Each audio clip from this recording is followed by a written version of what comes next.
वर नमस्तेस्तु सर्वशक्तिमतांवर। वीरत्वं हि गुणाधीश प्रजापतिर्जगद्गुरु। त्वमेव शक्तिः शम्भोस्त्वं विश्ववीर नमो नमः। त्वत्त शान्तिः तत्त सुखं त्वत्त समृद्धि। स्थिरो भवनिधि ब्रह्मन् सदा लक्ष्मीः कुले मम। स्थिरा कीर्ति स्थिरा बुद्धि स्थिरं तेजो दिशन्तु मे। त्वत्त एतावरा लब्धा शान्ति सौख्य समृद्धयः। विश्ववीर महावीर गृहाणेदं कृतज्ञता। धन्यवादो हृदि स्पन्दो धन्यवादो दिगन्तरे। धन्यवाद शाश्वत आशिरस्तु ते विश्वपूजित।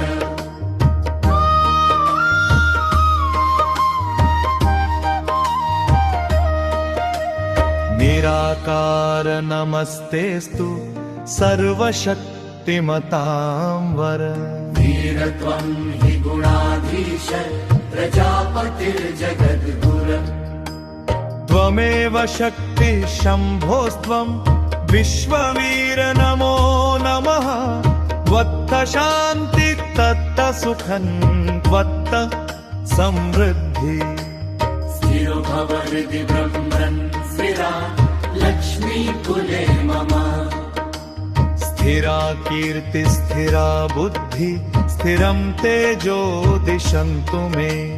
त्वत्त एतावरा लब्धा शान्ति सौख्य समृद्धयः।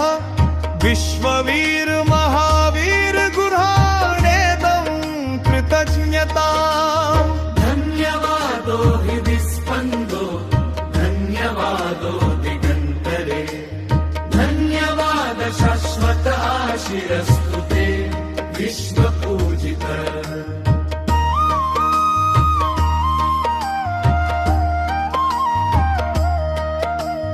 निराकार नमस्तेस्तु सर्वशक्तिमतांवर।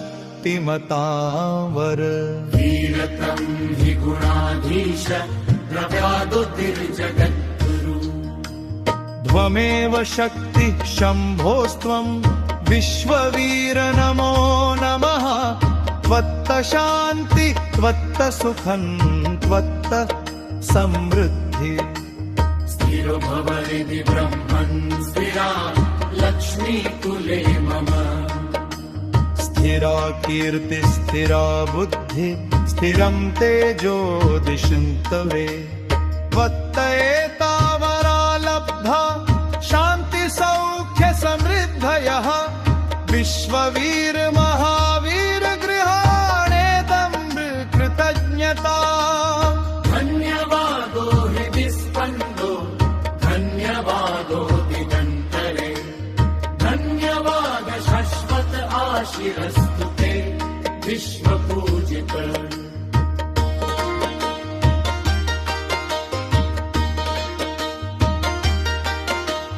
निराकार नमस्तेस्तु सर्वशक्तिमतांवर।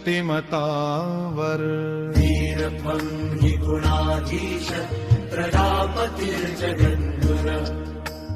त्वमेव शक्तिः शम्भोस्त्वं विश्ववीर नमो नमः। त्वत्त शान्तिः त्वत्त सुखं त्वत्त समृद्धि। स्थिरो भव हृदि ब्रह्मन् स्थिरा लक्ष्मी कुले मम। स्थिरा कीर्ति स्थिरा बुद्धि स्थिरं तेजो दिशन्तु मे। त्वत्त एतावरा लब्धा शान्ति सौख्य समृद्धयः।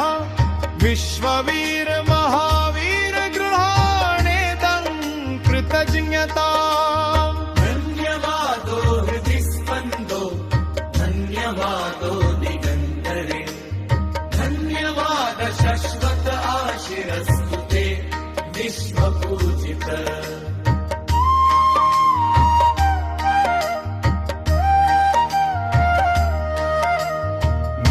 निराकार नमस्तेस्तु सर्वशक्तिमतां वर। वीरतं हि गुणाधीश प्रजापतिर्जगद्गुरु। त्वमेव शक्ति शम्भोस्त्वं विश्ववीर नमो नमः। त्वत्त शान्ति त्वत्त सुखं त्वत्त समृद्धि। स्थिरो भव हृदि विरहन् स्थिरा लक्ष्मीकुले मम। स्थिरा कीर्ति स्थिरा बुद्धि स्थिरं तेजो दिशन्तु मे। त्वत्त एतावरा लब्धा शान्ति सौख्य समृद्धयः। विश्ववीर महावीर गृहाणेदं कृतज्ञताम्। धन्यवादो हृदि स्पन्दो धन्यवादो दिगन्तरे। धन्यवाद शाश्वत आशिरस्तु ते विश्वपूजित।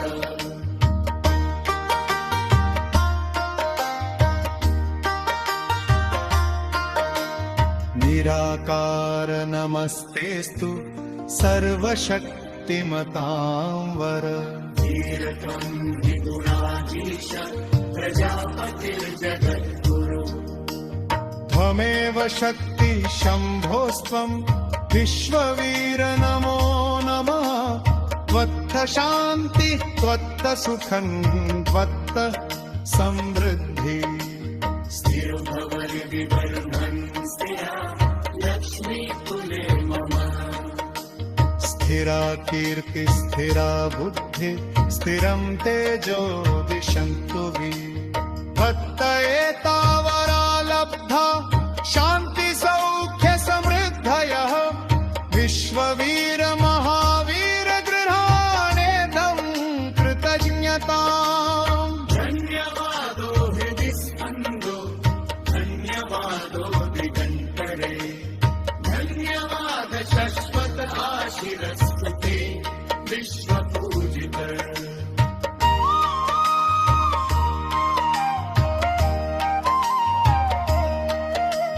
निराकार नमस्तेस्तु सर्वशक्तिमतां वर। वीरतं हि गुणाधीश प्रजापतिर्जगद्गुरु।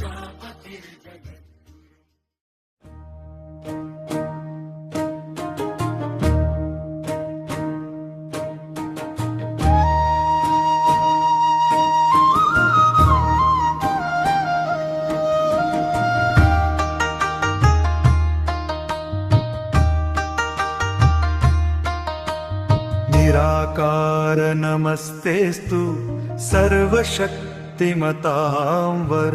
वीरतं हि गुणाधीश प्रजापतिर्जगद्गुरु।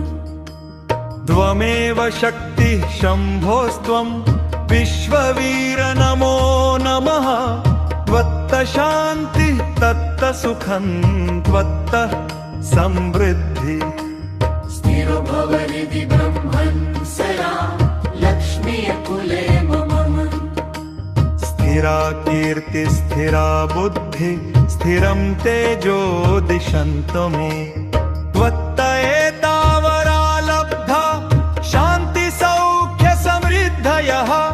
विश्ववीर महावीर गृहाणेदं कृतज्ञताम्। धन्यवादो हृदि स्पन्दो धन्यवादो दिगन्तरे। धन्यवाद शाश्वत आशिरस्तु ते विश्वपूजित।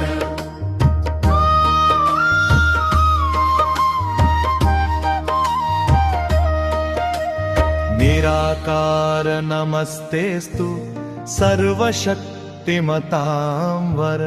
वीरत्वं हि गुणाधीश प्रजापतिर्जगद्गुरु। त्वमेव शक्ति शम्भोस्त्वं विश्ववीर नमो नमः। त्वत्त शान्ति तत्त सुखं त्वत्त समृद्धि। स्थिरो भव हृदि ब्रह्मन् स्थिरा लक्ष्मीकुले मम। स्थिरा कीर्ति स्थिरा बुद्धि स्थिरं तेजो दिशन्तु मे। त्वत्त एतावरा लब्धा शान्ति सिद्धयः विश्ववीर महावीर गृहाणेदं कृतज्ञताम् धन्यवादो हृदि स्पन्दो धन्यवादो दिगन्तरे धन्यवाद शाश्वत आशिरस्तु ते विश्वपूजित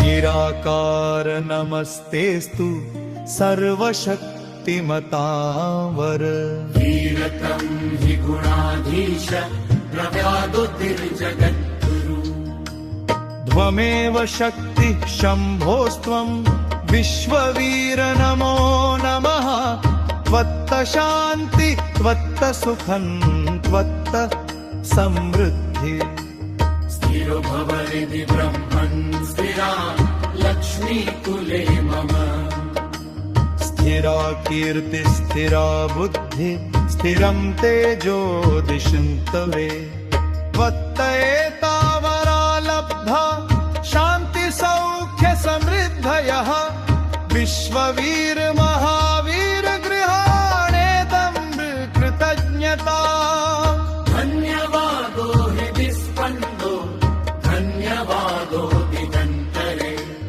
धन्यवाद शाश्वत आशिरस्तु ते विश्वपूजित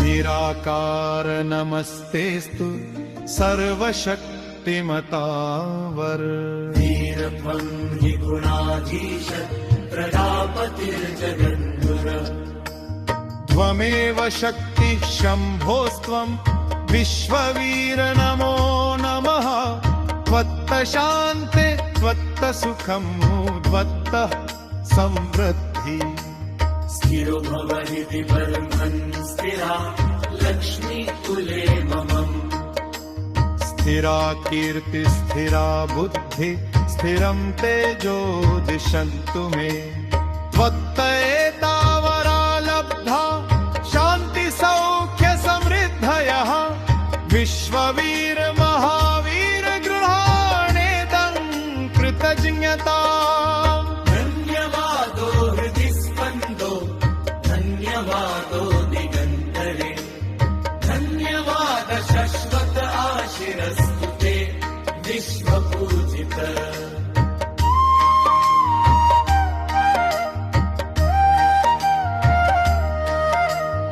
निराकार नमस्तेस्तु सर्वशक्तिमतां वर वीरतं हि गुणाधीश प्रजापतिर्जगद्गुरु त्वमेव शक्तिः शम्भोस्त्वं विश्ववीर नमो नमः त्वत्त शान्ति त्वत्त सुखं त्वत्त समृद्धि स्थिरो भव हृदि बृहन् स्थिरा लक्ष्मीकुले मम स्थिरा कीर्ति स्थिरा बुद्धि स्थिरं तेजो दिशन्तु मे त्वत्त एतावरा लब्धा शान्ति सौख्य समृद्धयः विश्ववीर महावीर गृहाणेदं कृतज्ञताम् धन्यवादो हृदि स्पन्दो धन्यवादो दिगन्तरे धन्यवाद शाश्वत आशिरस्तु ते विश्वपूजित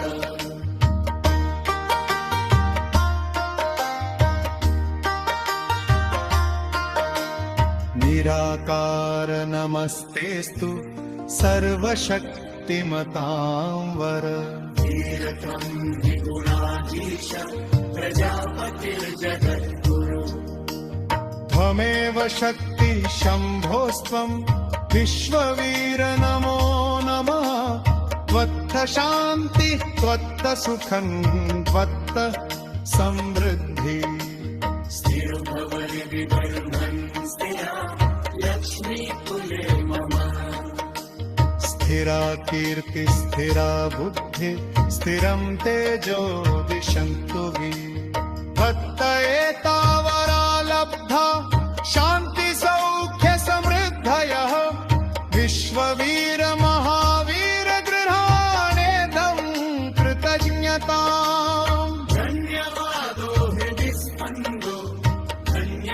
धन्यवादो दिगन्तरे धन्यवाद शश्वत आशिरस्तु ते विश्वपूजित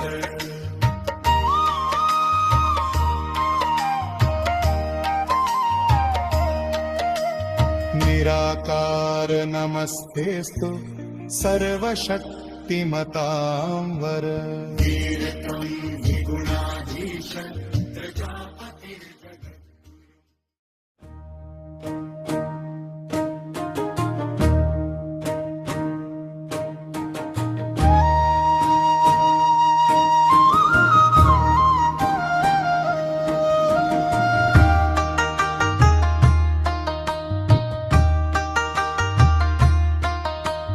निराकार नमस्तेस्तु सर्वशक्तिमतां वर वीरत्वं हि गुणाधीश प्रजापतिर्जगद्गुरु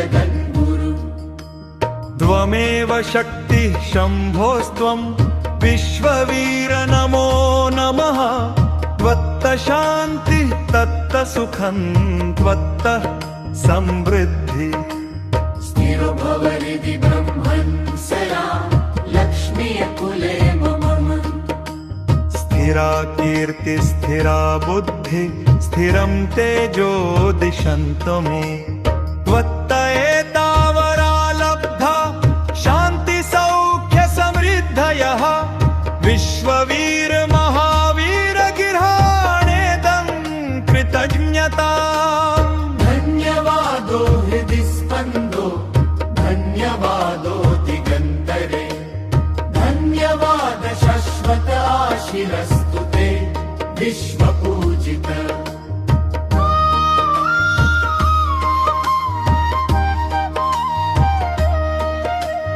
निराकार नमस्तेस्तु सर्वशक्तिमतां वर वीरत्वं हि गुणाधीश प्रजापतिर्जगद्गुरु त्वमेव शक्तिः शम्भोस्त्वं विश्ववीर नमो नमः त्वत्तः शान्तिः तत्तः सुखं त्वत्तः समृद्धि स्थिरो भव हृदि ब्रह्मन् स्थिरा लक्ष्मीकुले मम स्थिरा कीर्ति स्थिरा बुद्धि स्थिरं तेजो दिशन्तु मे त्वत्त एतावरा लब्धा शान्ति सौख्य समृद्धयः विश्ववीर महावीर गृहाणेदं कृतज्ञताम् धन्यवादो हृदि स्पन्दो धन्यवादो दिगन्तरे धन्यवाद शाश्वत आशिरस्तु ते विश्वपूजित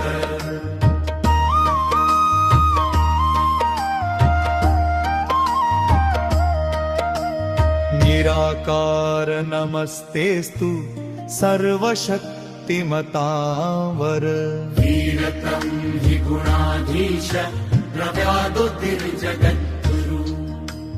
त्वमेव शक्तिः शम्भोस्त्वं विश्ववीर नमो नमः त्वत्तः शान्तिः त्वत्तः सुखं त्वत्तः समृद्धि स्थिरो भव हृदि ब्रह्मन् स्थिरा लक्ष्मीकुले मम स्थिरा कीर्ति स्थिरा बुद्धि स्थिरं तेजो दिशन्तु मे त्वत्त एतावरा लब्धा शान्ति सौख्य समृद्धयः विश्ववीर महावीर गृहाणेदं कृतज्ञताम् धन्यवादो हृदि स्पन्दो धन्यवादो दिगन्तरे धन्यवाद शाश्वत आशिरस्तु ते विश्वपूजित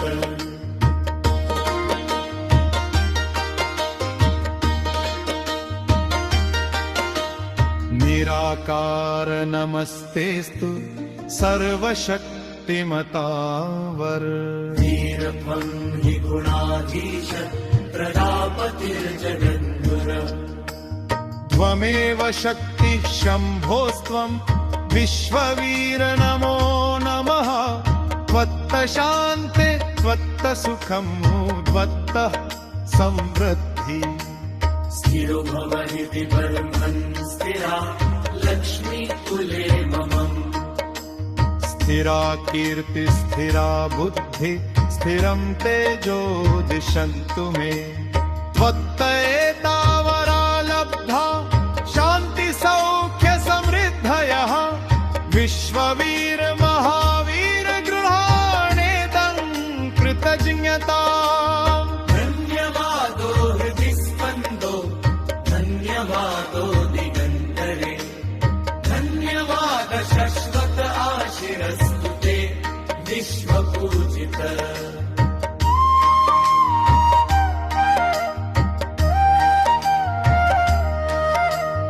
निराकार नमस्तेस्तु सर्वशक्तिमतां वर वीरतं हि गुणाधीश प्रजापतिर्जगन्गुरु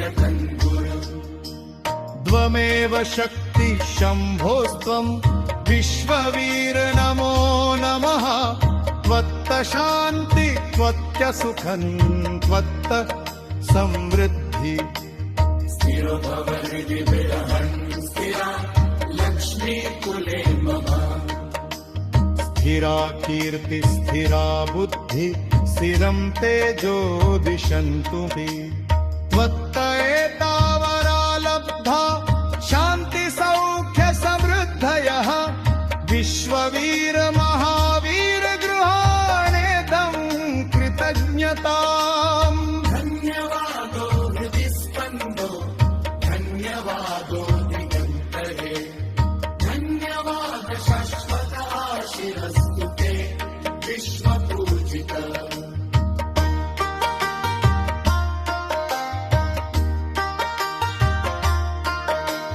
निराकार नमस्तेस्तु सर्वशक्तिमतां वर वीरतं हि गुणाधीश प्रजापतिर्जगद्गुरु त्वमेव शक्ति शम्भोस्त्वं विश्ववीर नमो नमः त्वत्त शान्ति त्वत्त सुखं त्वत्त समृद्धि स्थिरो भव हृदि ब्रह्मन् स्थिरा लक्ष्मी कुले मम स्थिरा कीर्ति स्थिरा बुद्धि स्थिरं तेजो दिशन्तु मे त्वत्त एतावरा लब्धा शान्ति सौख्य समृद्धयः विश्ववीर महावीर गृहाणेदं कृतज्ञताम् धन्यवादो हृदि स्पन्दो धन्यवादो दिगन्तरे धन्यवाद शश्वत आशिरस्तु ते विश्वपूजित